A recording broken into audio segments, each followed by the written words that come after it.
everybody. Good afternoon, and thanks for joining us today for the Perfect Fit webinar. My name is Shannon Saksak. I'm with D&H on the Lenovo ISG team, and I have the pleasure of hosting this event today.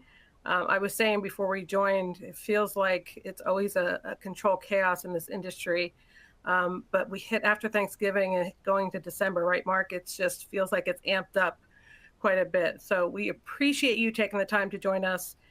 And Mark, we appreciate you joining and going over the content from a Lenovo perspective. So a couple things from a housekeeping perspective.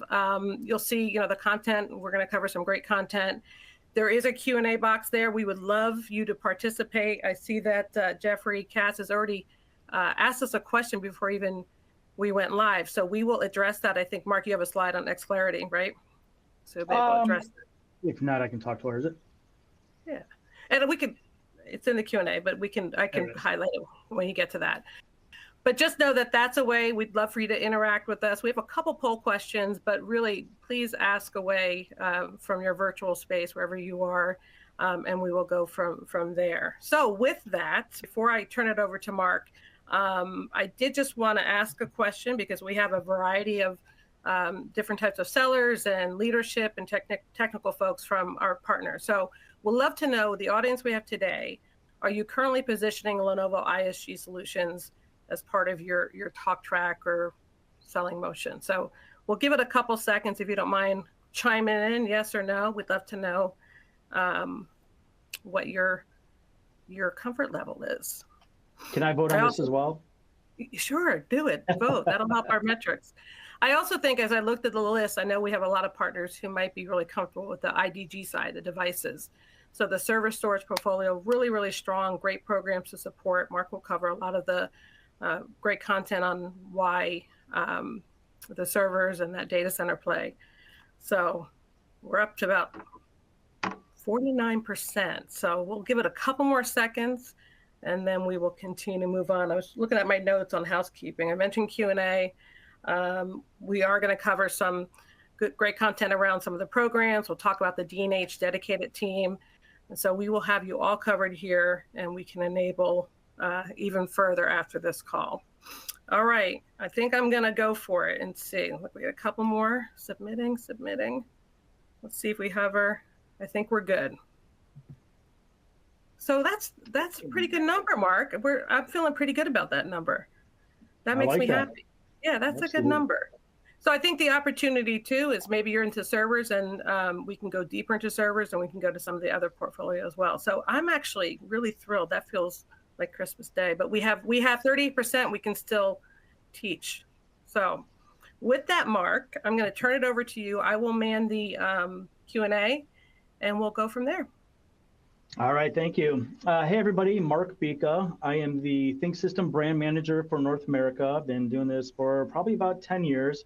Actually calling you today from the small closet here in our briefing center in Morrisville, North Carolina.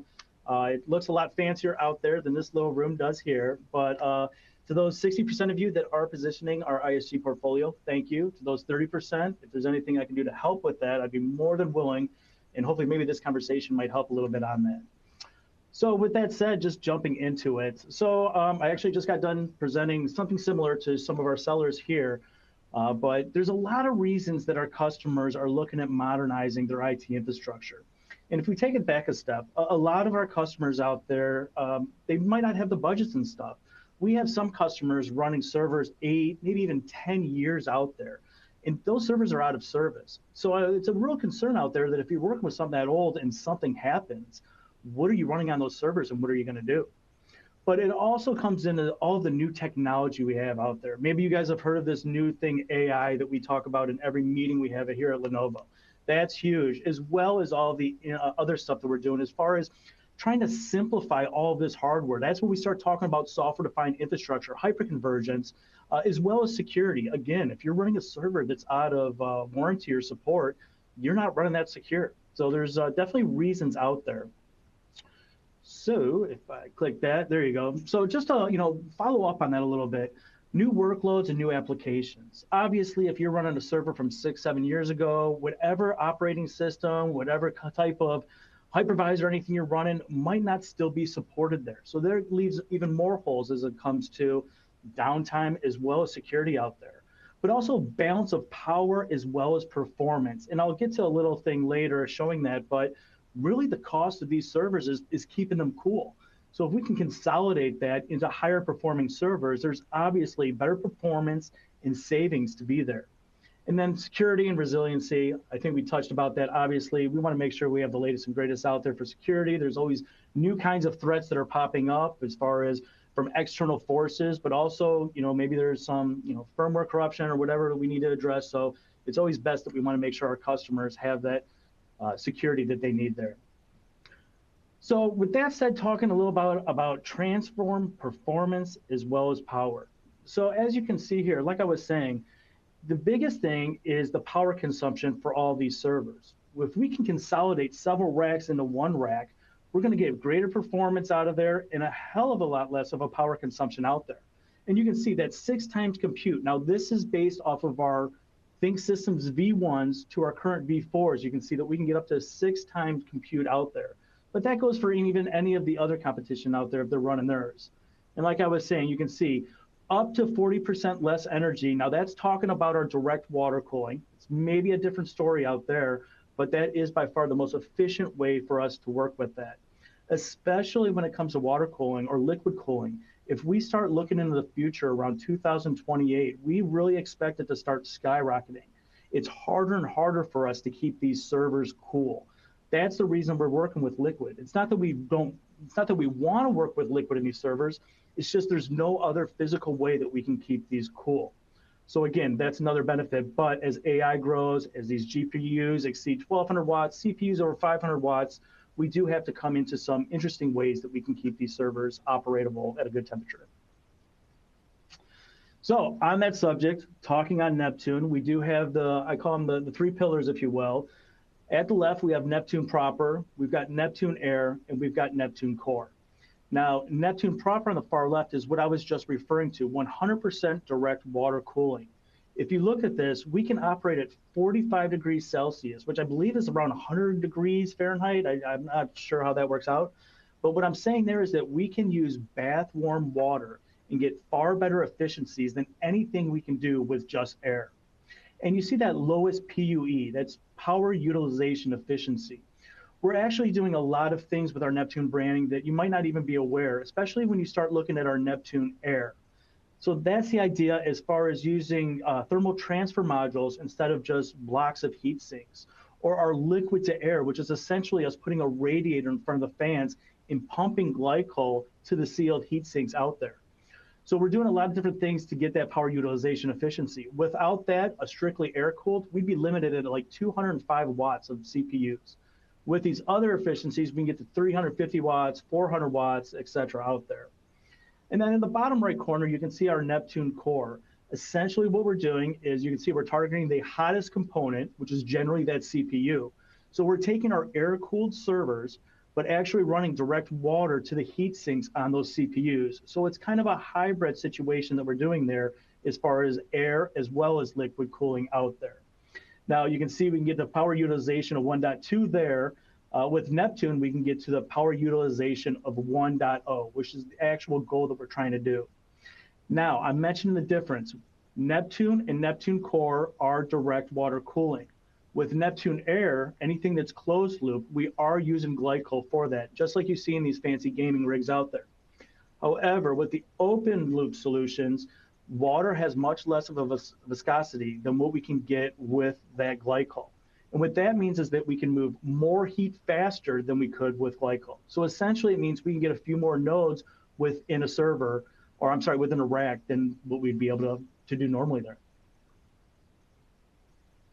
Oops, let me go there. All right.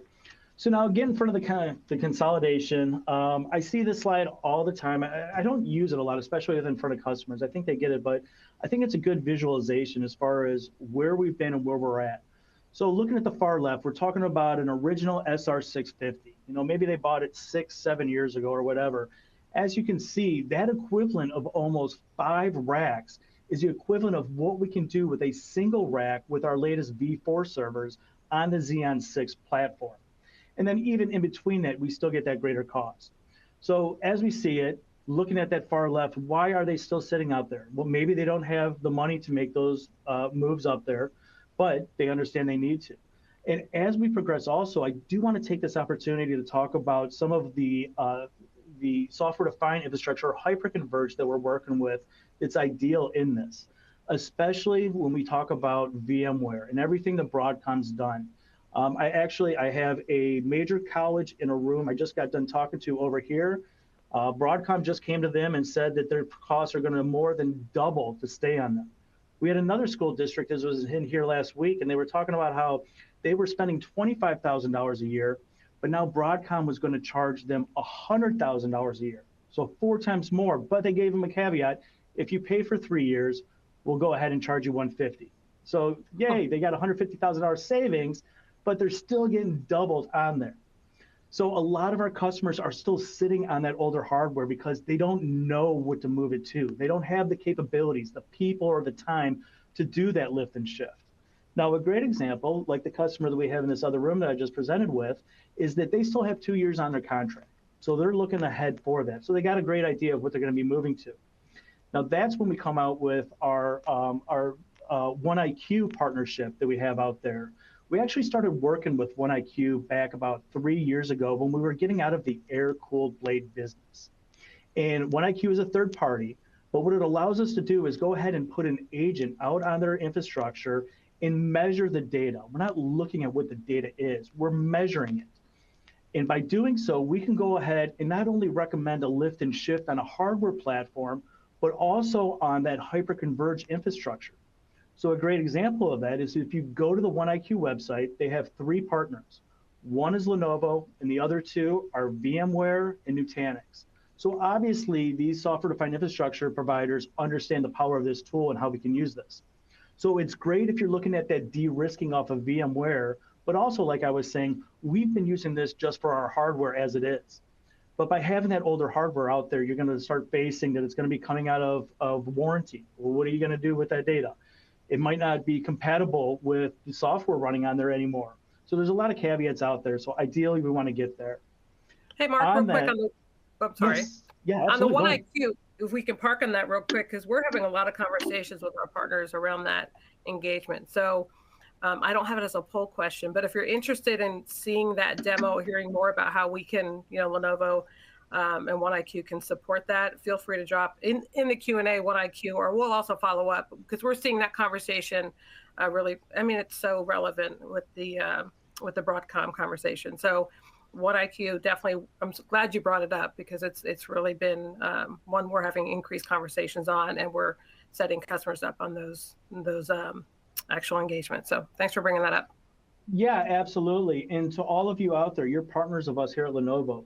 You have free access to OneIQ. So we can get you in touch with that. You can get that, and you can use it yourself with your customers to kind of really, measure that workload or how much data they're moving and what would be that right lift and shift there.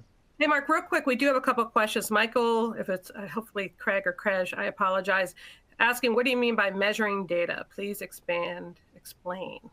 Measuring the data, measuring the volume of data, or how much data is actually moving back and forth. So we're not looking at the data. We just want to make sure, based on your compute level and how much data is moving, that we can go ahead and recommend the correct lift and shift out there. Perfect. And then Jeffrey, just to let you know, we're going to touch upon the Top Choice Express in my portion, and I think that'll address some of the questions, concerns that you dropped as far as ETAs and delivery times. So we will definitely address that. All right. All right. But however, if we could touch on one of his, I see that he's saying the biggest obstacle is acquired Lenovo servers from D&H. It's not stocking the most common top seller express models, instead placing them in Mexico CT orders. Month-long ETAs, happy to discuss further. I'm glad you bring that up. We have seen that going on. Hopefully you're familiar with our new Top Choice Express. So if we take it a step back, we used to do a lot of stocking at distribution. The problem that we had with that is that we would try to make it a base bare unit, because every time I put something in that server and putting on the shelf, more than likely that might not be the right component our customer needs. So then it's called left on the floor. So they're paying for it, but they're not getting it, and we're replacing it with something else. Laptops, desktops, it's a little bit different. I mean, most you're going to do is maybe add some memory, maybe a GPU or something like that. With servers, it's a whole different ballgame. Now, we've got this world-class configurator with DCSC. We've got the Top Choice Express on there, where we have a commitment of 10 business days. And I know we've had some hiccups, especially when we pulled back in April so that we could level set it. We had a lot more in that Top Choice Express before April than we do in April and moving forward. And we pulled that back in April because we wanted to make sure that we could meet these SLAs that we were providing. Since then, we have been growing it back out. So within our DCSC, we have by default the Top Choice Express mode. Now understand, if you are just using some of these Top Choice Express components in a full-blown configuration, it's not going to be the same. The important part is we're looking for 100% top choice in these builds. And I understand we don't have everything in top choice sometimes. We're trying to address 80% of that market, especially the SMB type of enterprise or getting up into enterprise. But what the important thing is that when we say that 10 business days, it's on a Top Choice Express box. What we're actually doing is we're putting a feature code within that. It's BU1E. I've got shirts on it. We market it. It's a big 4-letter feature code we have here. But we're monitoring those orders to make sure we can get those out. So as far as not being able to have it on the shelf, unfortunately, we don't have that Amazon type of 2 days that we can do off of distribution, but it's really more where the market's at.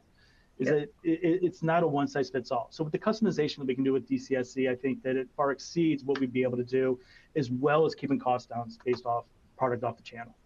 And what I'll just say to kind of piggyback on that, Mark, I'm glad we parked on it. I have a couple slides about Top Choice Express. I do want you to know on the our support of our partners, our technicians, when we're doing the bombs, we're making sure that if there's a Top Choice Express available, that's what we're leading with. So the time the order gets placed is a 10-day turnaround time. So we're there to support you. Some will be using DCSC. We have plenty of partners who rely on us, but just realize we'll cover you regardless. It's a great program. Absolutely. Also, while we're on this subject with the V3s and V4s, selfishly, I want to take this time to talk about that transition. So the Intel V4 servers, we actually came out with back in the spring of this year. So that was almost 8 and 9 months ago. We have gone ahead and made a decision here in North America that we are going to go ahead and make that transition to the V4 servers.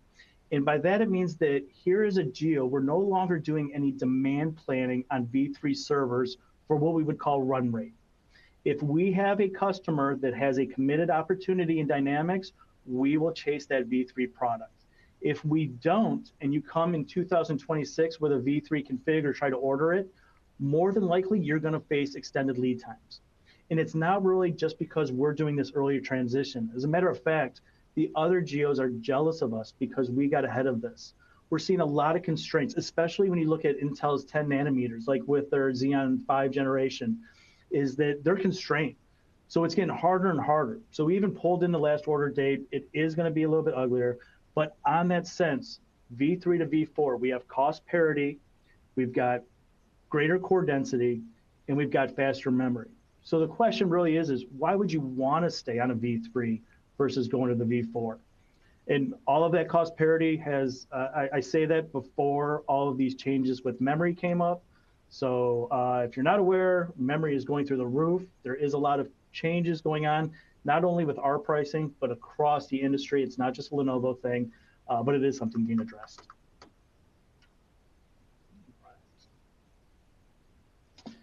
So moving on, future ready. Obviously, I mentioned a little bit about AI, which is interesting is that I had another customer in here yesterday that we were talking about AI. And their problem is that their management has all these pie-in-the-sky ideas, but they don't really understand that the infrastructure isn't ready for that. As a matter of fact, I believe it's something like 5% of all AI projects actually come to fruition and not just drawboard or get left for dead as it is. But we're trying to make sure that we can address all of our customers, not only with AI and central, but also what are they doing out at the edge? What are they doing outside of the data center? We're not only seeing that edge blow up, but also bringing AI out to the edge. Hence the reason we've got that new product, the SE100, that we can use. Now we've got a small box we can use for AI inference. We can get over 300 tops on that, and we can bring that to the front of the house. It's not loud. It's not going to be a distraction for our customers running around. But obviously, getting back to the data center, modernizing the infrastructure is going to make sure that you have the best performance as well as the best security out there. And as far as where we're working, it's not just with our servers. It's obviously with the storage, our SDI. Hopefully everybody's familiar. We just came out with a new line of data management controllers specifically for all-flash SAN. It's got an increased GUI as well as better AI analytics, predictive failure analysis, stuff like that out there as well. But CPUs, GPUs, those are important. I did mention memory. We are going to see the cost going up. Memory is probably not going to plateau for several months. We're seeing solid state drive costs go up as well. So if your customers are looking, it's better to do it earlier than later based on what we're seeing out there in the market. All right. Again, back to security and resiliency.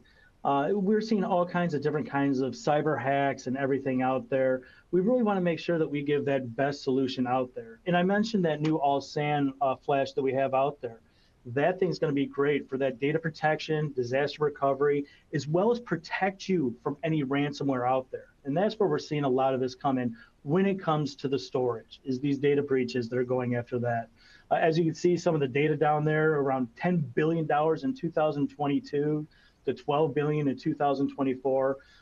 So we really want to make sure that we can provide our customers with the greatest, securest solution out there that we can provide.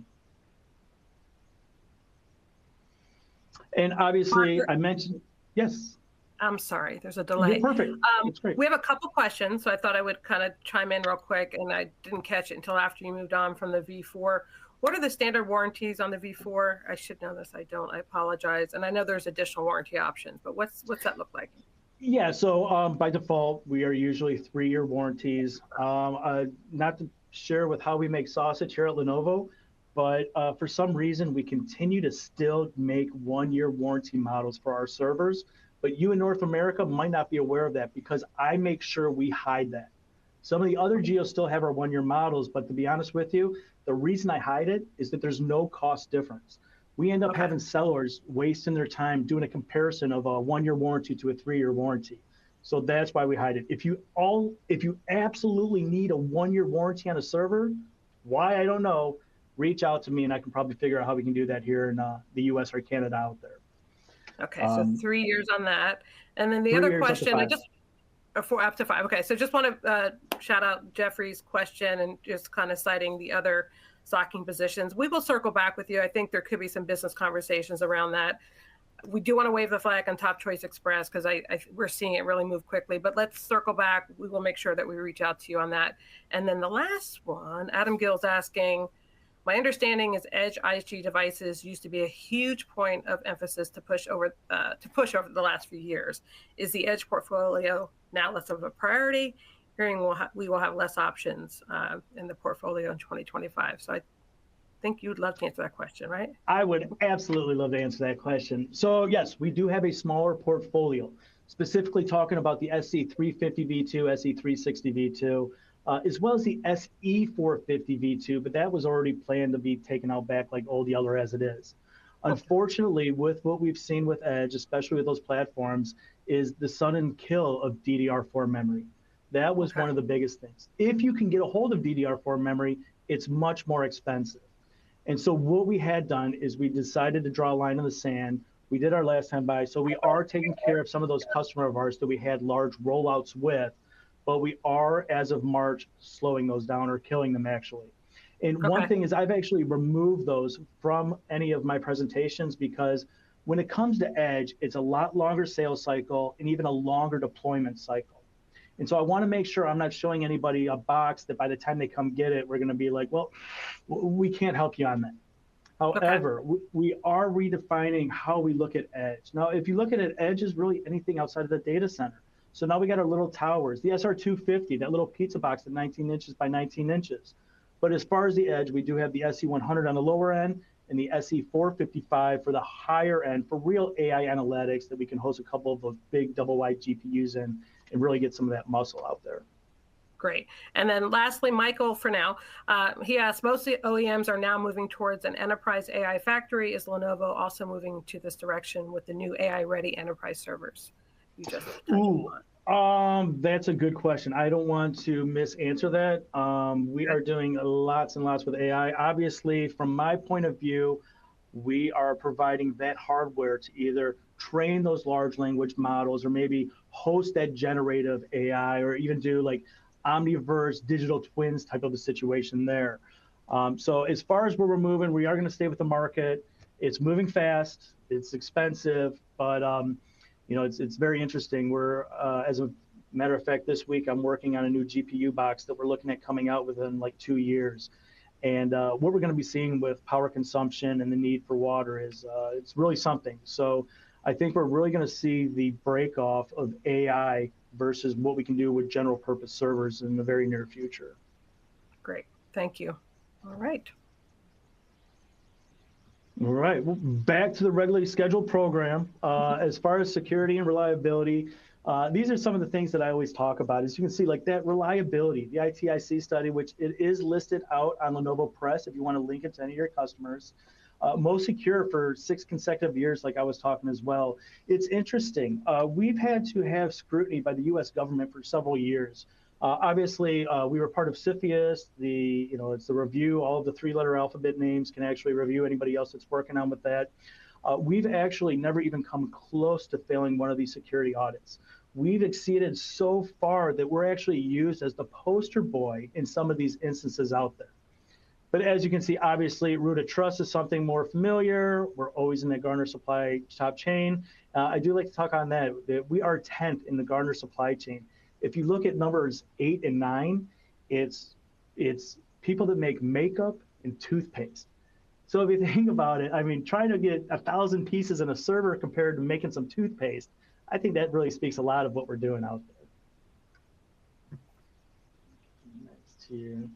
So transforming, making it easier. Obviously, all of the new tools, all new systems are going to be much better. If you use XClarity 6 years ago, and then you come and try, like, say, XClarity 1 now, you're going to see a lot more improvements out there. We embrace that open architecture here at Lenovo. What we do, we make really great hardware here. And really, it's a vehicle for all of our partners and customers to be able to run all of this different type of software, OSs, hypervisors, and all of that. Again, the system management XClarity, I think I'm going to touch a little bit on that as well. But like I always say, when it comes to Edge, is that when we originally came out that SE350, we had a really cool server. Everybody wanted to touch it, do something with it. Personally, I think that we really didn't have a story to go along with that. If you look at it now, not only, obviously, we've got the hardware, we've got the ecosphere, we've got the software, and we've got the services and people to help with that. Not only the deployment, but the manageability. So we can take care of that with professional services support, along with a lot of other things that our services can help with. Especially, selfishly, I will bring this up too. I had a conversation with some partners yesterday on this. With our ODM Plus design, there's a lot that we can do in manufacturing for customization, splash screens, RAID, all those kinds of things, OS loads and stuff. I understand a lot of you make money out of your own services, but by utilizing our in-house services, you can go and add points to that for it, as well as go ahead and not have to have it delivered, unboxed, worked on, boxed, reshipped out. We can drop ship. So it makes it a lot easier for you. So if you think about that, using our services in manufacturing and drop shipping on your behalf makes the world a lot easier, as well as more profit for you guys out there. So as far as our solutions, these are our famous 1U, 2U racks. I already talked about we are on the V4 servers. V3s are going the way of the dinosaurs for Intel. As far as with the AMD, at the same time we had, so with Intel we had the Granite Rapids earlier this spring. New architecture, that means we need to spin a new board. Hence the reason we're on V4s. With AMD, they've always had a longer life cycle. So around that same time, they dropped in the Turin CPUs, but those were a drop-in. Wasn't a new architecture. We didn't need to spin a new board. So just for the same reason that we never had a V2 on the AMD servers because of longevity, we will not see a V4 with AMD. We will be moving these to the V5s. Now, if we would have had this conversation 2 weeks ago, I would have told you in early 27, we'd be saying almost all of these boxes respun into a V5. However, it sounds like Intel is canceling their 8-channel Diamond Rapids, which was expected later on in 26. They're still going to have their 16-channel. Some we'll see more with some of our direct water cooling. But basically, this means that our V4 Intel servers are going to live for at least another year or two beyond that. So we're looking at maybe 2028 before we're going to be refreshing any of these Intel servers. AMD is still looking like early 27 they'll be coming out, so we'll be having those V5 servers probably a little bit earlier there. And then just to point out that top right, the 650A V4, that is a new server that we created specifically for GPUs. If you look at it, you'll notice we've got the PCI slots in the front.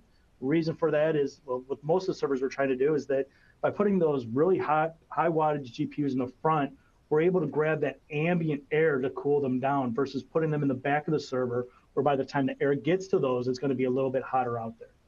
So with all that said, if you're having conversations with your customers, we don't have to worry about any transitions if you're going after acquisition. The main thing that I want to stress here, though, is that if your customers are on the V3 servers of Intel, please move them to V4, just to save us all some time and ability out there. All right, so getting back with XClarity. So XClarity, when we bought the System X business, we had a systems director by IBM. And I don't mean to talk bad about IBM, but they are notorious for nickel and diming. I know when I buy something, I like to buy what I want. I don't like a laundry list of other stuff. And I know we make you guys do that out of DCSC with stuff, but it really gave us a chance to do a clean sheet. Not only redesign our servers, but all those systems management that we have on those. Hence the reason we came with the XClarity. So originally started with about the 5 best things that our customers wanted. We've grown it since then, but we keep adding more and more into this. So obviously you can see some of the bigger stuff on there. One of the mains being that Redfish standards out there, as well as being able to have that virtual media out there. Actually, I think there was a question on XClarity. There was. Let's go. Let me go to the tape, Mark. Let me scroll here. So the question was, I'm still going. Okay, especially interested in hearing the latest details of the free and paid tiers of XClarity, how to best obtain, and if it's included in the Lenovo Windows Server ROC license kit. Yeah, so it has nothing to do with any Windows, any ROCs, or whatever it is. XClarity is our base management controller that we include on all of our servers. That allows you the ability to remote into that server. So with XClarity Standard, you have the capabilities of actually using XClarity, but remotely you get the ability to turn lights on or off.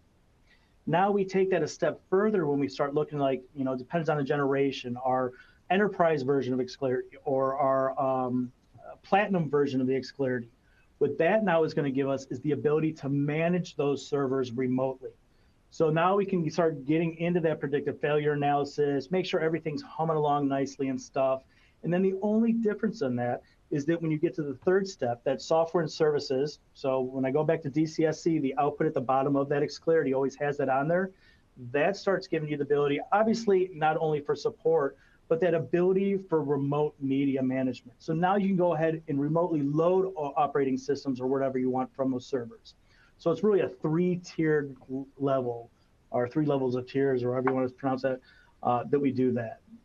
And hopefully, Jeffrey, that answers your question there. We'll keep an eye out on the chat, I guess. Here. Right. Yeah, so obviously I was talking about Lenovo XClarity is going to be the base management controller. Probably the most important tool that we have with that is XClarity Administrator. That's going to be the dashboard for everything. But then we expand that, like Loca. I mentioned that we have the software now for those edge deployments. Lenovo's a great tool for that, for not only managing that, but as well as not only managing the deployment, but also managing that fleet as it's spread out there. And then with Leco, you can see that we can start using some open source components in there. It's got a single GUI, as well as some AI development and training out there. But we keep adding more and more AI to our management out there. So I think coming to the end here, it all comes down to reducing the total cost of ownership. I think all of these rings around here are great examples of some of the reasons that we would want to go ahead and get the latest in there. Again, it comes back to the support, comes back to warranty, the ability to license as well as being on the latest and greatest out there. I know we usually are only N-1. We always have some customers coming back asking for a version of Red Hat from 6 years ago or something like that, which it's not out of the question. It's sometimes not likely. It really depends on the situation there. I don't want to make people think that we wouldn't exclude that, but for some of the bigger customers, we do kind of bend over a little backwards to help them out there. But obviously you can see that the space, the cooling, the licensing, all are relevant for all that stuff there. So with that said, I think we're at the end. Right, so, awesome. That's great. We did have a question that popped up, and I thought I would just wait till the end. Great content, a lot of things stuck out for me. Security, huge, the cooling piece, and just, again, I appreciate you bringing up Top Choice Express, because I think it's not your grandfather's CTO anymore. It's really, there's a lot more. there's just, we're seeing it on our side. But Adam asked, so the Kroger Edge surveillance case study, they were using, were they using this? Okay. Is that end of life, is he asking, or no? It was Everseen. So Everseen is actually a third-party software, so they're their own company. But we provide the hardware vehicle for them to run on that. And for those that might not be familiar with what we're talking about with Everseen, well, locally it's Harris Teeter here. If you're up north, it's Kroger. But essentially what they're doing is using those cameras above the checkouts, and the AI can detect what you're scanning. So as some of the examples we use is that if I'm trying to steal steak, I can go ahead and scan hamburger, a pound for a pound. The camera can tell the difference. Or maybe if I'm really being brave, I can go ahead and grab a brisket and just scan a Kool-Aid packet or something for 79 cents. The AI can actually detect the difference, slow it down. So it's actually revenue generating in the sense is that they're reducing their shrinkage that they're having there. And it's astonishing. Some of these big box companies, these guys, the amount of money these guys lose to shrinkage is huge. So it's very, very helpful that they can go ahead and slow everything down when they detect that, have somebody come over, help out, make sure they didn't accidentally scan something. But like, hey, did you mean to not scan the steak? So, and they're using edge devices, though, Lenovo edge devices in connection with that provider. Is that I believe that they're putting the SE455s and some end cabinets there. So it's always a unique idea, especially when we start talking robo environments. It does seem that a lot of our customers in those type of groceries and stuff, their workloads have grown. So they've moved from maybe towers and a 2-post rack to having maybe a full closet or something along those lines. But if they are based in the cloud, obviously we want to get it on premise. We want to make sure that we get it closer to where we need the data so we can turn it around so that we're not throwing it up and down through the pipes. Yeah. And probably worth mentioning, there's a whole Lenovo AI Innovator program that ties into some of these partnerships, and there's a whole plethora of resources that we can bring to you guys on the partner side for some of those environments. It's a plethora, right? It's a lot. We have hundreds of partners in our AI incubator program. We've pledged over $1.5 billion into this, so we're working with them. And we actually tier that because some of these guys have a full-blown product, like Everseen. It's out there in production. They've got support lines and stuff. Some of these guys are only at the proof of concept, or maybe some of these guys are just a concept on paper. So we do designate where they're at in there. But more than likely, if you're thinking of doing something, we've got somebody that's already thought of it. Yeah, that's been vetted. Awesome. Well, I think we've gotten through all the questions. I appreciate the content. We're going to move on to my part of the show where I get to highlight our team at D&H dedicated to Lenovo ISG. About 2.5 years ago, we launched our dedicated practice. I was one of the 3.5 people that helped launch the team. And we have now, as you can see, grown to a very strong and deep team at D&H. Again, we are D&H co-owners. If you know, we're an ESOP, so that's what we are dubbed as co-owners. But we are dedicated to the ISG journey. So from our leadership to our technical resources to the BDMs, I'm part of the BDM team. We're aligned, from a geography perspective, but we are a team first. We're here to support. If you take anything away from this slide, it's please write down Lenovo server at dnh.com. Your inside D&H support rep or inside rep or field rep can always direct you, but that's something you can reach out to us directly and just copy your inside team on anything that you may have. I would like to highlight, like Joel and Sean are there to support from a BOM perspective. We have some partners who are comfortable with DCSC, building their BOMs, and maybe just want us to validate it. But plenty of our partners are looking for us to help support them in that space. Our folks on the sales support, our sales specialist role and sales support role can help with deal reg, as well as mission acquisition, which I'll talk about.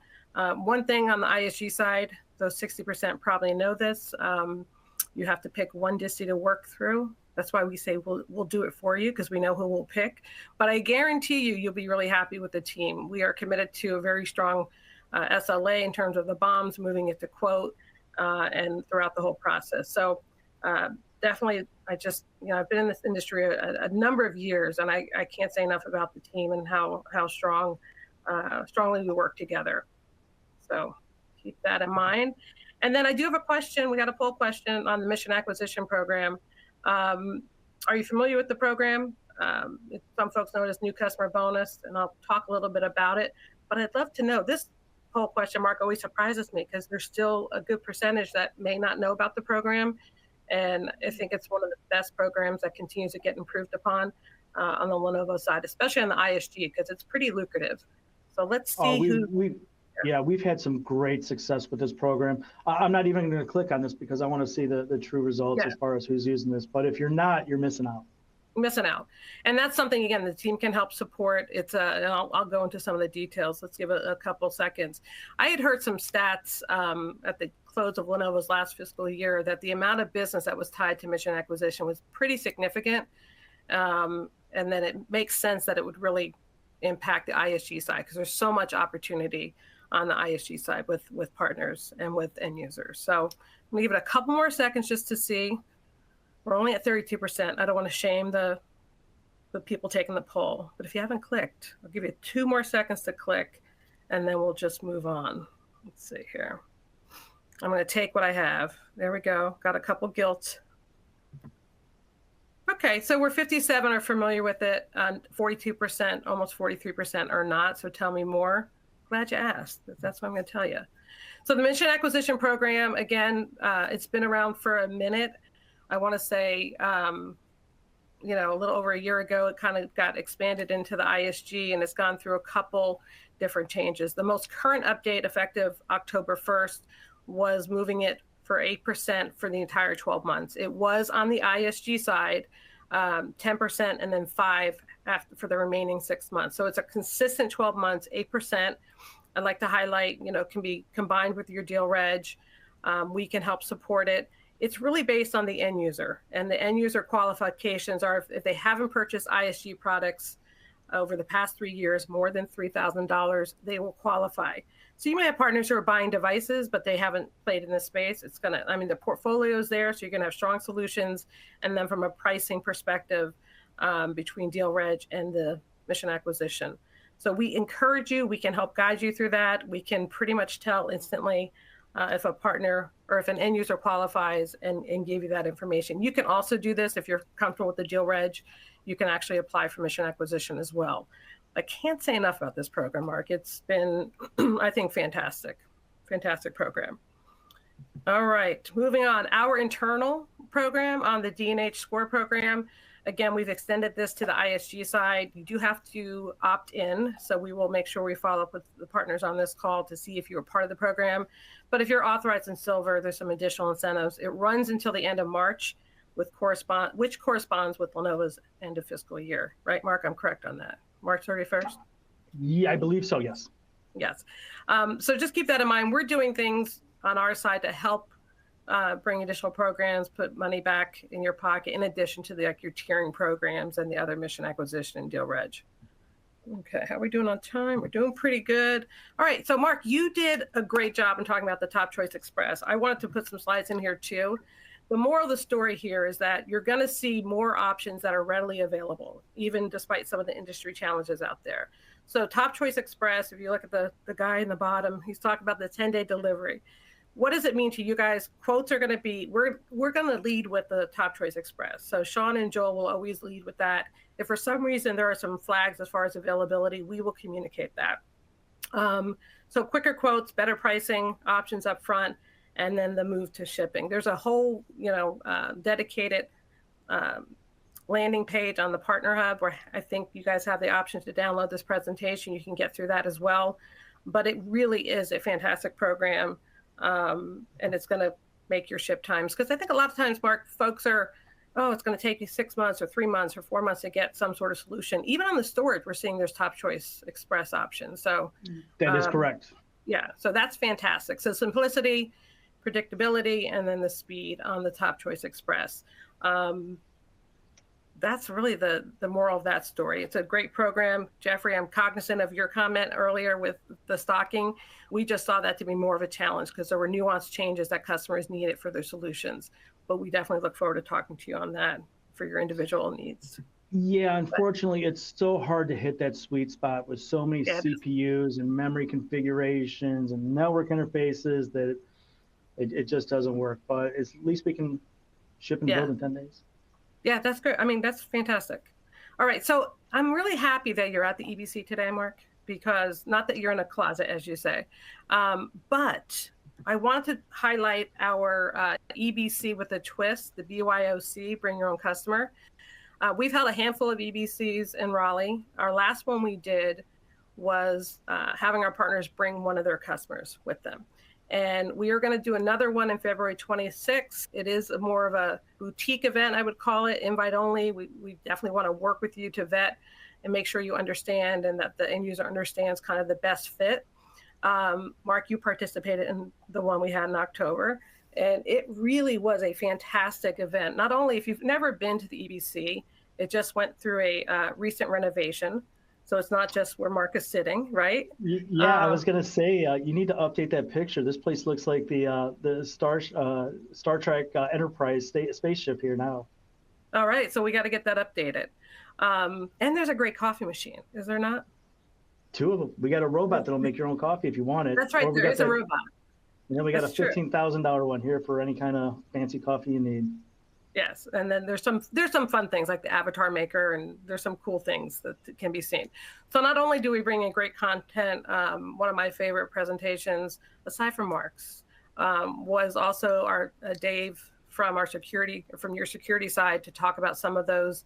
I mean, I think that was, we had customers raising their hand. They didn't realize how much security, I'm trying to think of the term, not testing, but requirements that Lenovo North America goes through. It was pretty surprising for people. We're a poster boy for security in data centers and manufacturing these days. Yeah, I mean, it really blew up what do they call it, the FUD that's out there. You get a chance to tour the actual EBC and like the water cool, like all the server areas and see the folks that are passionate about that content. So with that, if you're interested, let's talk on that. I'm going to give you a second to respond if you're interested in discussing the EBC BYOC event, and that's something you may want to attend. We do make it, it's an event, so we help sponsor travel and things like that. So we'd love to know if you guys are interested. I'll give it a couple seconds. And Raleigh's a fun place, right, Mark? You live there. Yeah, I'm just 15 minutes. It is beautiful, and depending on where you're at in the world, it might be nice and sunny here. Not today, but a lot of the times it is. Well, I have snow in Ohio, and I'm sure there are plenty of other people who have snow. So why I moved here from Detroit to get away from my nose hair freezing while I warmed the truck up. I mean, every year I say when it starts to get colder, that first snow, I complain. I'm like, what did you expect? It happens every year. So, all right, we will give a couple more seconds and I'll move on. I see that there's a handful of folks. If you don't have a chance to respond or I move forward, we will definitely follow up with you as well.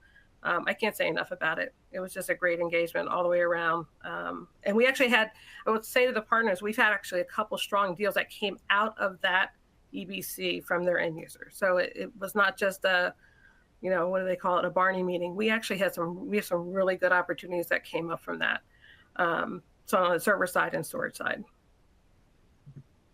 All right, we got 83% of those who kind of took the poll. So we will be in touch with you on that. Come on down. I'd love to have you guys here. Come on down. Yes. I just want to end with our team slide again.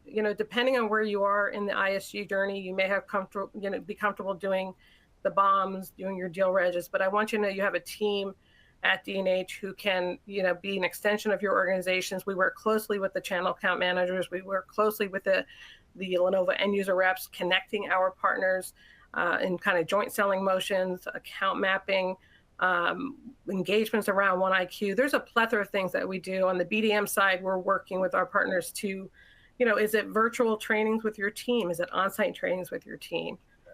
Is it doing events around maybe an AI conversation, a server conversation? We are here for that. We have great support from our Lenovo team who supports D&H to do those types of engagements.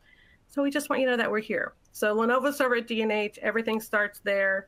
We look forward to future engagement. I'm going to see if there's any other questions. I think we're wrapping up about 10 minutes early, Mark.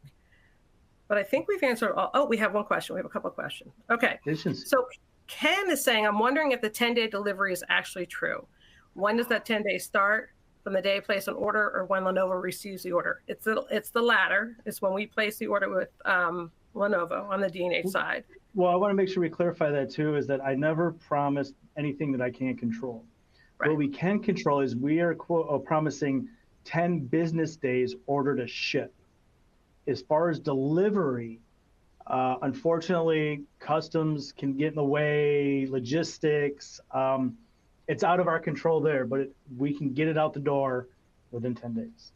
Yeah, and we see, let's look here real quick, because he says, so it is from the time we place the order, and I'll just tell you, behind the scenes, once we get a PO from you, we do have to set up the CTO SKU. So it's usually like a one-day turnaround for us to get it, depending on when we receive it, and then it gets over to Lenovo. You did say that you had a different distributor for Lenovo servers after some Top Choice servers this fall, 1 to 2 months. So again, I think if the quote is Top Choice Express and we've, confirmed that, I've seen it go very smoothly. I think sometimes the challenge, if we do a quote and then the order comes in much later, we probably need to check to see if it's still Top Choice. That would be the only hiccup. But I'm seeing. I do want to speak to that, Ken. Unfortunately, and I think I might be familiar with one of these things because unfortunately, we did have a couple opportunities that came in this past fall that were not forecasted. And so it did take out a lot of our supplies. So that was a hiccup. But now what we've done is within our manufacturing, we've actually caged off what we want for Top Choice so that we can make sure that that doesn't happen again. It was their fault. Customer, seller, whoever it wasn't forecasted. It just fell out of the sky. So that's on them on that. But we've got gates around that for moving forward. So the order came in, they kind of swooped in and snagged a lot of the components, and it impacted the Top Choice. We had a couple from some bigger customers, like 400 to 500 units, and it did skew us some stuff. So I do apologize about that lead times, but we do have it caged off now. Awesome, that's good to hear. And then Cami Parks, good to see you. Thanks for joining. Says she loves the discount. So we love that you love the discounts. And we want to do more Top Choice with you, by the way. So I think I've addressed all the questions. I think there's one last one from Richard. Sure. Richard, it looks like you're looking about an ST250 or AMD. If you want to reach out to me, I'd love to have that conversation with you. My name is Mark Bica, B-I-C. It's M-B-I-C-A at Lenovo.com. I'm the only Bica here, so M-B-I-C-A. Bica like Costa Rica. Costa Rica Bica. That's fantastic. I haven't heard you say that yet, but I love that. And we'll also make sure, Richard, if for some reason, you guys missed that, we'll make sure we connect you. Okay, thanks for catching that, Mark. So I think that's it. We have about a little over 5 minutes. I'm really grateful that you guys would join, Mark. I'm really grateful that anytime I get a chance to have you on and talk through the portfolio, it's always a win for us.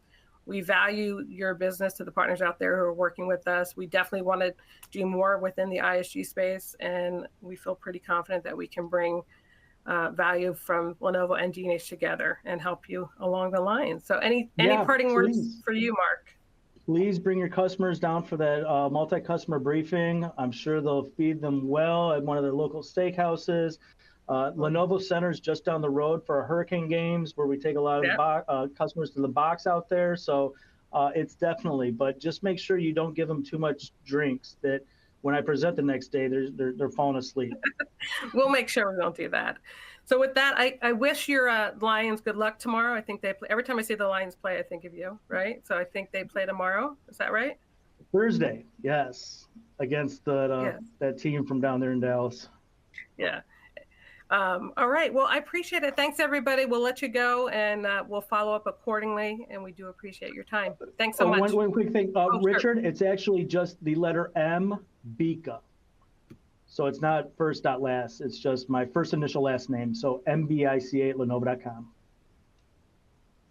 Sorry. Now everyone's going to Much. send you. Everyone's going to send you a little note. Hello, Mark. Hey, Hello, I need Mark. more emails. Come on, bring them.